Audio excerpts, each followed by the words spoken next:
Ternyata anak satu-satunya Raden Ajeng Kartini seorang jenderal TNI. Siapa anak R.A. Kartini yang jadi jenderal itu?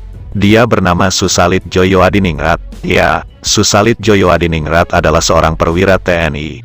Pangkat terakhir yang disandangnya adalah Mayor Jenderal alias Jenderal Bintang 2. Menurut artikel yang dimuat di Wikipedia, Raden Mas Susalit Djoyo-Adiningrat atau Susalit Djoyo-Adiningrat dalam ejaan yang disempurnakan, merupakan putra tunggal dari pahlawan nasional Raden Ajeng Kartini.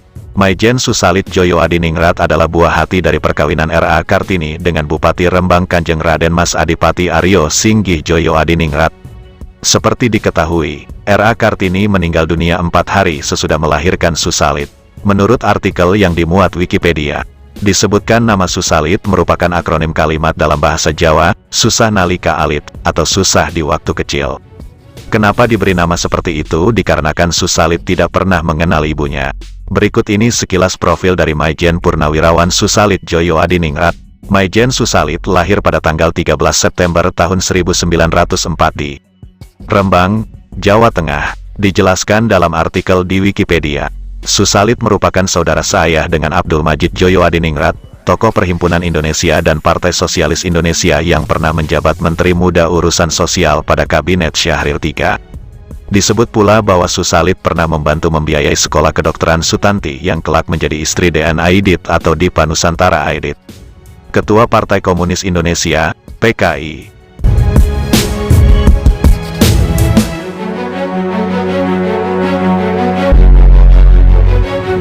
Susalit tak lain adalah sepupu Raden Mas Mudikdo Ayah Sutanti atau mertuanya DN Aidit.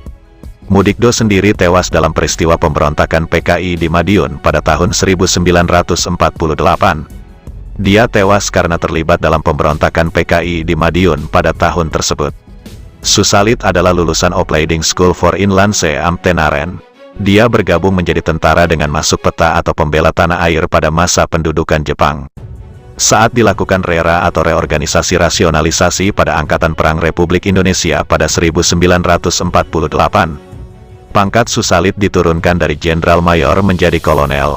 Pada program RERA ini Susalit juga ditunjuk menjadi salah satu anggota Komisi 3 Jenderal di mana ia dianggap mewakili kalangan bekas peta dan laskar.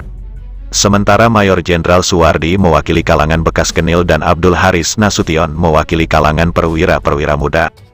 Di militer, Susalit pernah menjabat sebagai Komandan Brigade 5 Divisi 2 Cirebon sampai dengan Oktober tahun 1946. Dia juga tercatat pernah menjadi Panglima Divisi 3 Diponegoro yang berkedudukan di Yogyakarta dan Magelang pada Oktober tahun 1946 sampai tahun 1948. Pada tahun 1948, Susalit disebut pernah memegang posisi Panglima Komando Pertempuran Daerah Kedu dan sekitarnya, lalu menjadi perwira diperbantukan pada Staf Angkatan Darat, Kementerian Pertahanan, pada tanggal 17 Maret tahun 1962. Susalit meninggal dunia dalam usia 57 tahun. Putra sematawayang Raden Ajeng Kartini ini dimakamkan di Kompleks Makam R.A. Kartini dan keluarganya di Desa Bulu, Kecamatan Bulu, Kabupaten Rembang. Susalit mempunyai seorang putra bernama Raden Mas Budi Setia Susalit.